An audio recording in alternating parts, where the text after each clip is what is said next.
talking about how hot Martin and Lewis was. Oh, yeah, yeah. So it's hard to remember a time when the next day, that part of America that had seen the show, which was appreciable, were talking about it the next morning to that part of America who hadn't seen it, you know.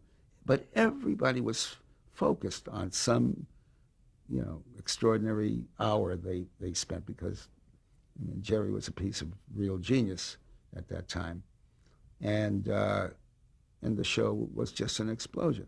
But I know where after that second show, David and his wife and I were in a Chinese restaurant, and I was weeping into my noodles because one of the sketches I thought had something to say, and Jerry had gone completely off, you know, the script, and brought the house down, and that's what David and his wife were trying to tell me. Be grateful, it's the biggest success in the world, and I was unhappy because there was a bit of every man in the sketch, and Jerry was every man, and I don't know what the hell I was, but I reflect on it and kind of see some consistency in my efforts going back to even that.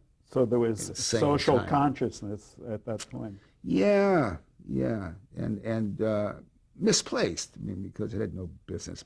You know, I had no business dealing with that or attempting to do it with the talent of a Jerry Lewis. But nonetheless, I persisted in feeling it should be.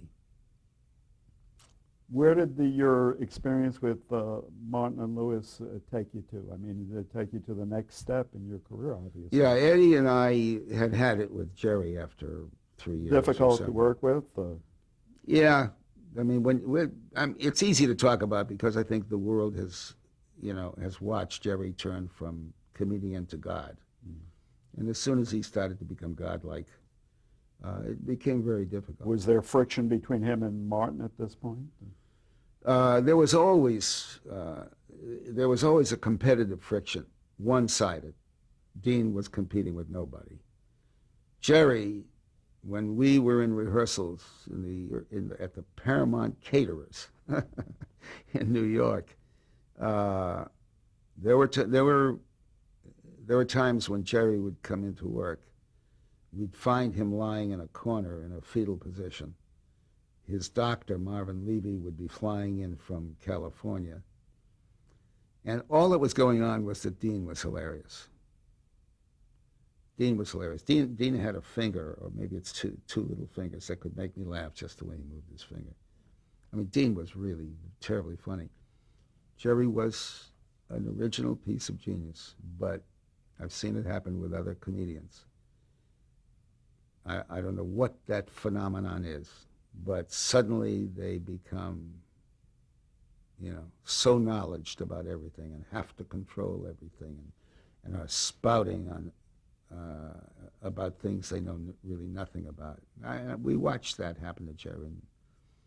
That adorable genius was lost in this, you know,